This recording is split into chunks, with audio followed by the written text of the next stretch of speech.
talaga. So as we welcome Brother Joker, palakpakan na nga itong preacher. Thank you, Jesus. Thank you, Jesus. Di ka nagsisiling, ha? Tagalog ka na pala. So, thank you, Jesus. Thank you for this year. Thank you for a new year na makita ta itong gagulingon sining adlaw. Sa a lot of, you may be seated, you may be seated. A lot of people or churches, they are excited of their first Sunday because sa tanan lang ang mga bagay ginatawag unahon mo ang Ginoo sa imo kabuhi. So they are very excited to praise and to give glory to the Lord and even hearing the word of the Lord, and I hope kita man. So we will damo ang halos siguro sa aton subong. I don't know kung grabe kitang sa palibot ang lain matsyag kay way man bagyo pero grabing panahon. Sipon, ubo, but still we will praise the Lord. So this morning ang akong preaching damo gininanamian sang amuni nga mga topic ko.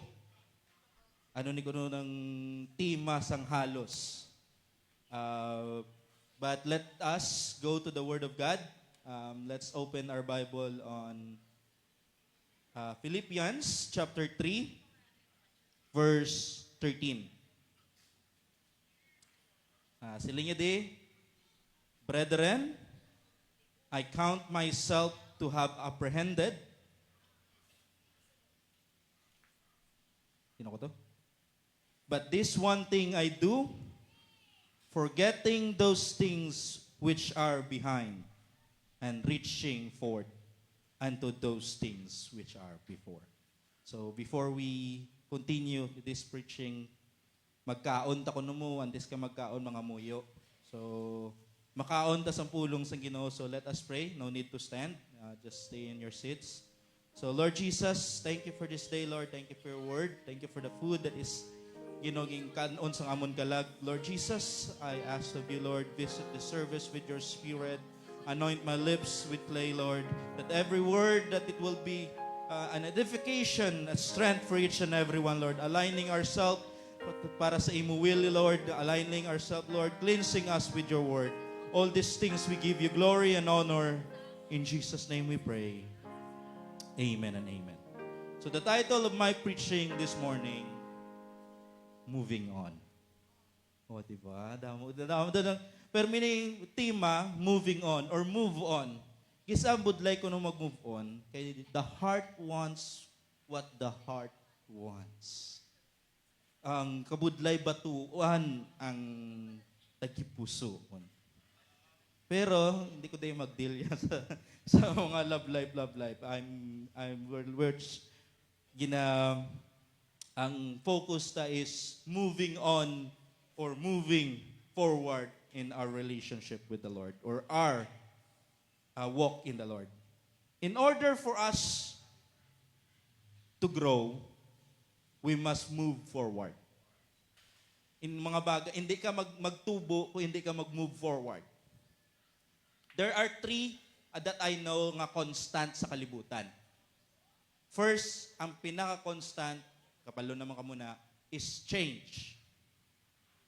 Doka epic gali no, tungod constant sa for change siya.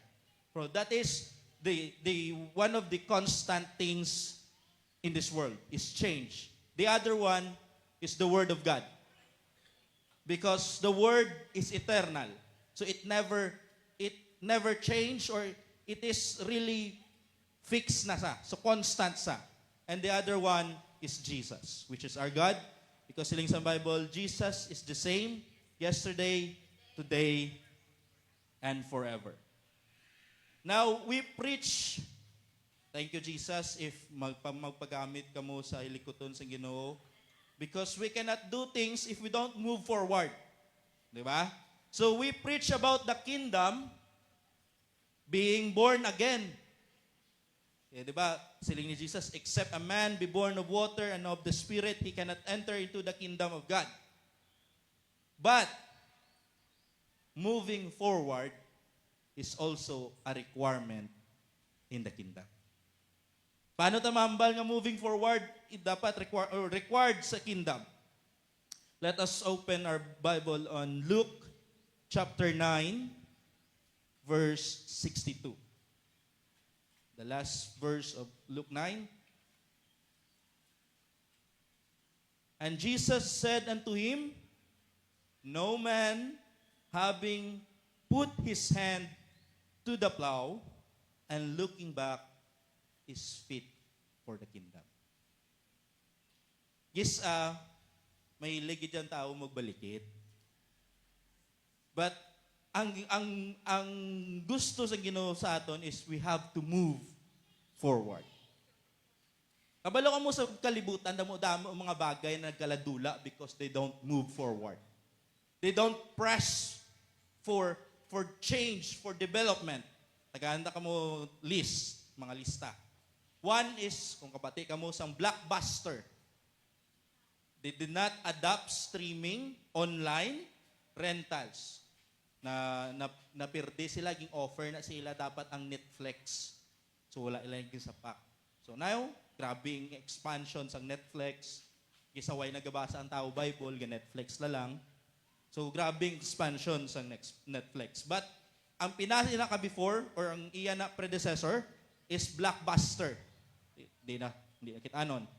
The other one, which ang mga katigulangan, makainchindi kini, Kodak. Kaya antes magpa-picture, subong magpa-picture mga katigulangan, Kodak ta danay, pa-Kodak. It's a brand, ha? Pa-picture.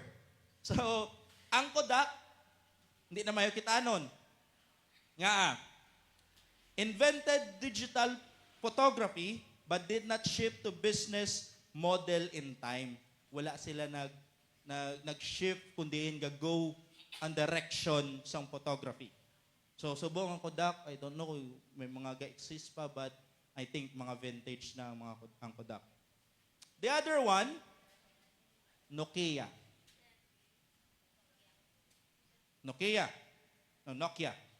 Failed to adopt smartphone and modern operating system.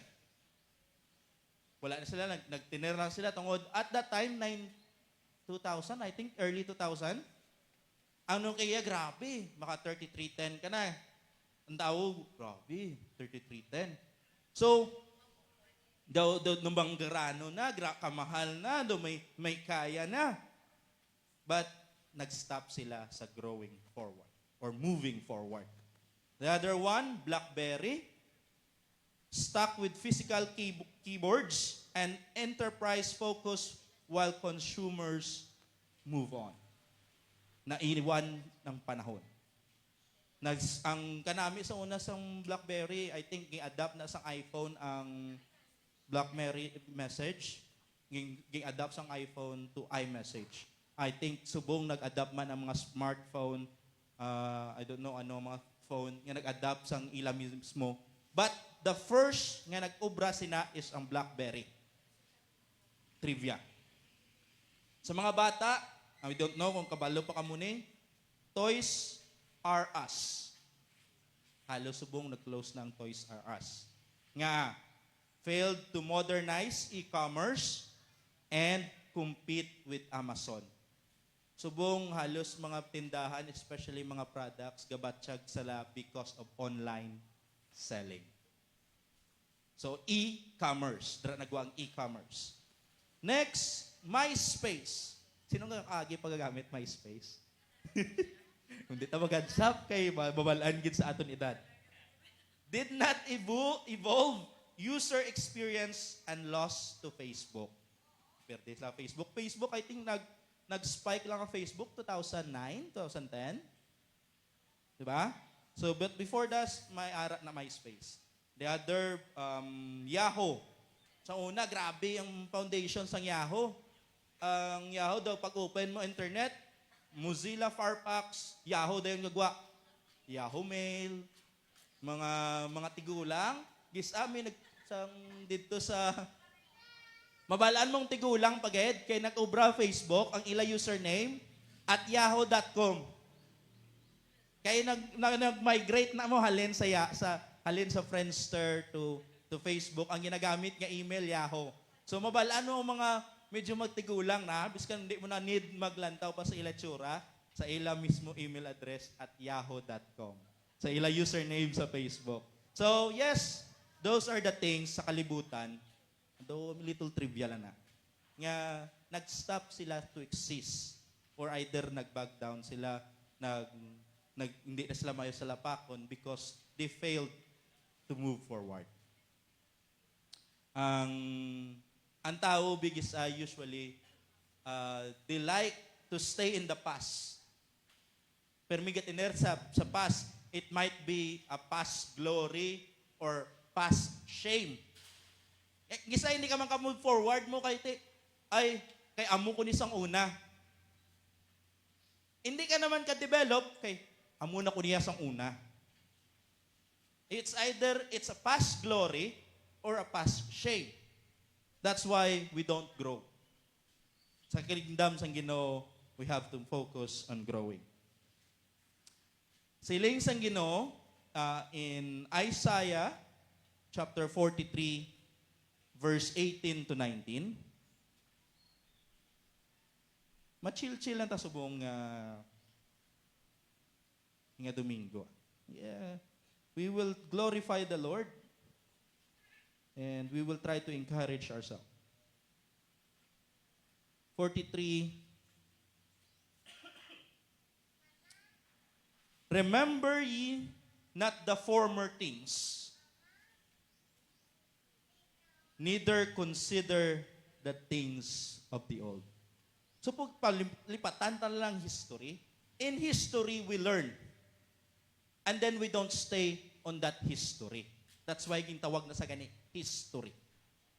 We should not, ang gisabing ginaobra sa tao because there is a quote that history repeats itself. Nga, ang tao wala gagrow. That's why history repeats itself.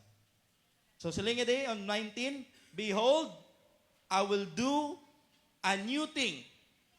Now it shall spring forth. Shall you not know it? I will even make a way in the wilderness and rivers in the desert. So everything must be new. Lord, 2025, disyerto gid ang kabuhi. Wilderness gid ang kabuhi. There are a lot of challenges. But now, 2026, the Lord give you another year. And let this year be a new year, not just only for calendar, but for each and every one of us. Ang statement pagidbala ni Paul, paghambal niya nga, I die daily. Ay, permi ka lang patay, permi ka lang kapirdihan. If basahon tang whole context kag ang gusto ni Paul, sila niya, I die daily that Christ might live in me. So wala sa nagstay sa death. Wala sa nagstay sa iya situation nga patay lang. There's new thing nga mabuhi. There's rebirth. There's born again. So ni Paul, that Christ liveth in me. So that's why every day, mambal ka, ay paano ko mambal nga I live in the will of the Lord? Did you die in yourself and let Christ take control? Gisabi, mapatay ta sa aton kagulingon at the end of the day. Not at the beginning of the day. That's why we're not able to see the new things that God has given to us. Because napatay kaya dito ka lang nangayo patawad sa katapusan, hindi sa pumiro. Lord, let me die in myself. And to this morning, when I wake up, let it be ang kabuhi nga ara sa imo Ginoo ang makita sa akon. That's why every morning you are a new person in Christ. Because you die daily and then you live through Christ. And gisatod kabudlay makita sa aton ang pagtubo. If na-stuck na ta, na stagnant. Hindi lang we find ourselves comfortable na naging complacent na on things that we know. Everything sininga kalibutan, magambal blood, the church is a living organism. So mag-living organism, you don't just survive, you live. When you live, there's something new. Magambal bala nga, ang Ginoo tagaan ka kabuhi nga bag-o, i-restore ka sa Ginoo, a new source of life, a new source of income, a new source of happiness, a new source of strength, because ngipatay mo ang imo kagulingon. And let God lead you this 2026. Ang aton way of salvation, ang hambal ni Paul, inflaming fire, taking vengeance on them that know not God and obey not the gospel. Paghambal gospel, anong gospel?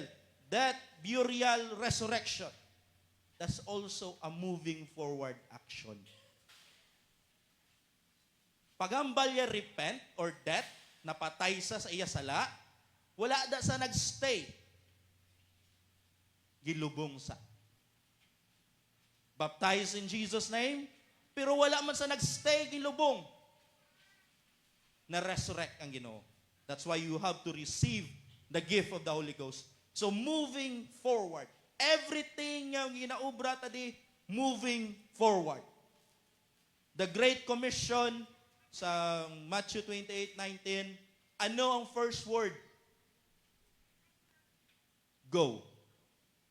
When you say go, let's move forward. Sometimes, ari pinakapatawa bala magambal, you have to take a leap of faith. Luksos ang pagtuo. Galing anong pang-action mo sa leap of faith? Guess ang action niya sa leap of faith is lukso man na mo. Pwede man niyo. But the Lord is asking us to move forward. We cannot please the Lord without faith. So that's why kung magambal ka, si Abraham pagtawag sa Ginoo sa iya, why siya nagstay sa iya country. Dira at the time si Abraham damo kwarta is kabuhi isa comfortably. But because of the call of the Lord, nagtry sa lakat pagwa. That is faith. And faith and moving forward, go danay. Hindi ka pwede ka hambal nga, I have faith, but you don't move forward. That's somewhat like do ka hipokrito sa aton. Nga gahamba ka, Lord, gatuo ko. But where is your action? Faith without works is dead. So, ang action mo is try to move forward. In Philippians, ginang first verse ko to bala, Philippians 3:13, gingkat ko lang na mo, may 14 na sa. Saling niya, in verse 14, I press toward the mark for the prize of the high calling of God in Christ Jesus. Sang timpo ang Israel nagwa sa Egypt. Galakat sila and then they meet the Red Sea. Sa likod nila, Egyptians. Sa tubangan nila, Red Sea. Anong hambal sang Ginoo sa ila? Si Moses as a leader, si Elias stand still and see the salvation. Ang salvation, ara sa hambal sang Ginoo, move forward. And then, let me remind each and every one of us, including myself, ang hambal bilas ang last Sunday, nga siling ni Jesus, Peter, I pray to you, or Peter, Satan is trying to have you. Diri lang ko guro, matiner lang ko ni sa kamuni nga bagay, diri lang ko, stay lang ko gapon, stay put lang ko, I don't need to move forward, okay naman guro. Nalipatan gisa sa naton, nga ang demonyo ara man sa likod mo. When you try to look back, ang makita mo hindi kalibutan. Makita mo demonyo. Because while you're running toward God, ang demonyo galaot man sa imo. While you're running toward God, amo nang isang kalipatan sa tumulo isang nga gakabugnawan, ga daw budlay mag-worship because we don't know. Or maybe we need reminder that if we stay put, malabdan ka sang demonyo. If we stay put on our worship, diri lang ako level sang worship, diri lang level ko of prayer, diri lang level ko to know the Lord, to study the Word, diri lang level ko. We forgot nga ang demonyo galaot sa likod. That's why sila ni Paul, I press toward. Wala sa nagdadri lang ko because I am a member of the Sanhedrin court, Hebrew among the Hebrews.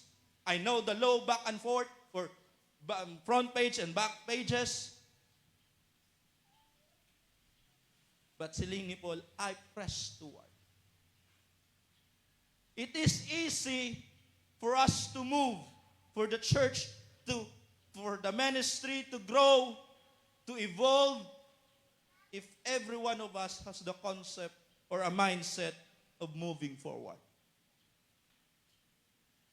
If we stay sa imo lang, dra lang ko na yun sa comfort zone mo. Last Friday, Brother Adrian nagdala that sila niya, I cannot preach to you something spiritual because you are babes in Christ. Now, pag-abot sa Ginoo, you are still babes in Christ. Do we still remain as babes in Christ?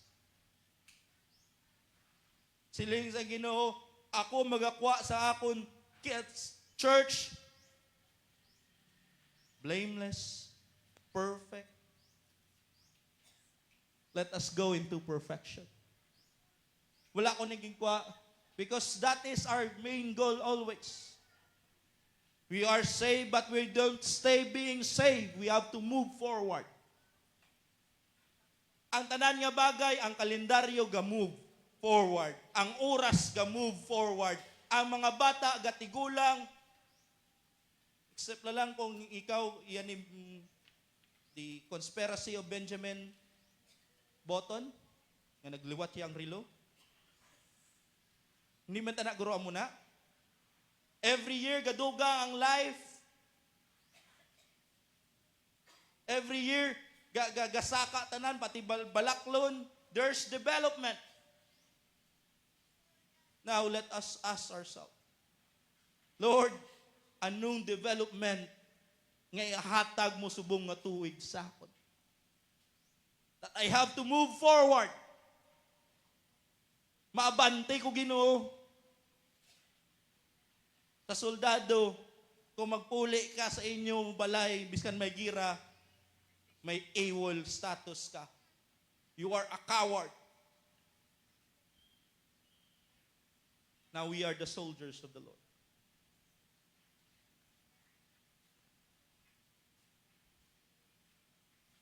Simple lang ang gusto ko ipaabot sa inyo sa akon man mismo kagulingon. Hindi lang tayo magkomportable kung ano lang aton subong. I'm not talking about just physically or financially. In the kingdom. Each and every one of us, my part of the body, my role to do. Just don't be complacent. Sa luwas naman ko, when I pray, I speak in tongues. But in the other day, maybe, diri sa kalibutan while we live the constant alaot ang demonyo sa ato. If we don't press forward, maabsan kagid sang demonyo. Gisaga kaluyahan ka na, ga daw mapwerde na balaga. Nga kaluyahan ko man, nga amulan niya akong worship man, nga amulan niya akong prayer man. Because we're not aiming to move forward. Lord, I want to know you more. Lord, let me know you deeper. Those are not supposed to be empty words. Hindi lang dapat empty words. That is supposed to be nga, may action. May conviction. Lord, I want to know you more. Hindi ko maglawig-wali. Kaya medyo ito lang ko do indigid nami.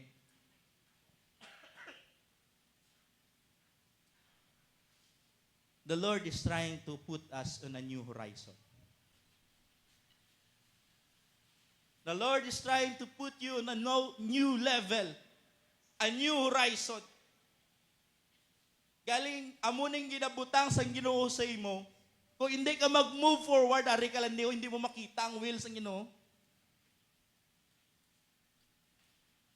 Sila yung sa Bible, or, the old times, kamuno sila, let us run the race that is set before us.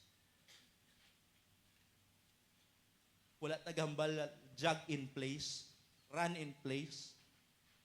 Let us run the race that is set before us. May ginapalakat sa imo, Ginoo. May ginahandol sa imo, lo, amo na yung plano ko sa imo kabuhi. I'm setting a new horizon. A new level of faith.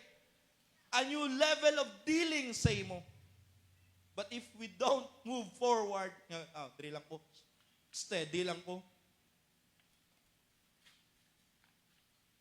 Ang kalulbaan na bigisag ang tao as human as we are, without ourselves. Isan, okay man na nga daw, gina-check mo, balay mo kagulingon. Ay, okay pa ko? We can doubt ourselves, but never the word. Put our faith, our trust in the Lord. If amo na ang gibutang yang alagyan sa imo, just take it and have faith. And I don't know, medyo daw kabugat kung isa mag-worship kung bugnaong panahon, no? Pero kung init man, daw hindi man mag-worship.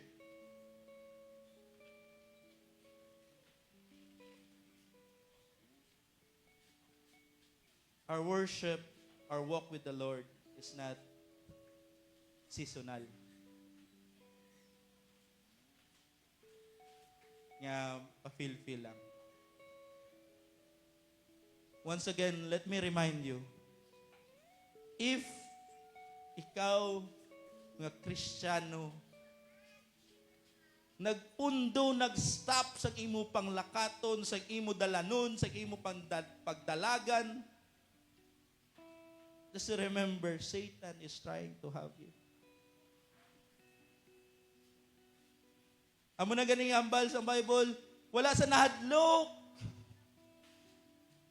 sa mga paasip nga Kristiyano. They feel okay, they feel complacent, they feel nga araan tanan, they rejoice. But one man or a sinner on his knees. Nga anong gina-workout yaw? Iya dalanon pakadto sa Ginoo. Every step, every action, kabudlay. Even sa pag-gym, ang pinakabudlay magpad sa gym on the first day. When you mag-start ka pakadto sa gym, ang pinakabudlay on first day. Sa diet, ang pinakabudlay man ang first day. Sa exercise, ang first day. Sa panglakaton, on the first step. Now, we're taking a little bit, may nakatikang ka na, nakasugod ka na sa likoton. Hindi na maguntat. Move forward.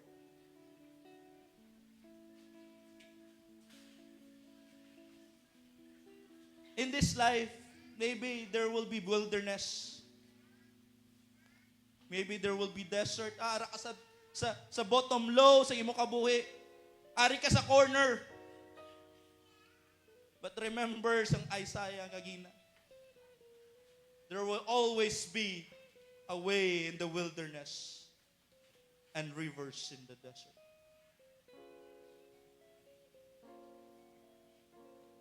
Kwaong kong taning butang ko di, just move forward.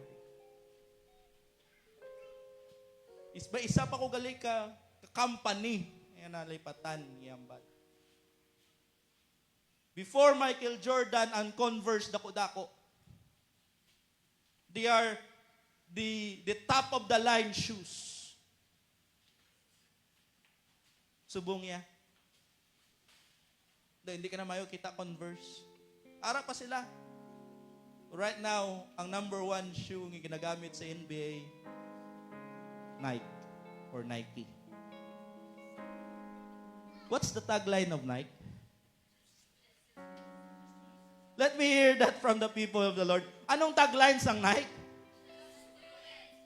Now, if you are here in this ministry and you are given a purpose by the Lord, just do it.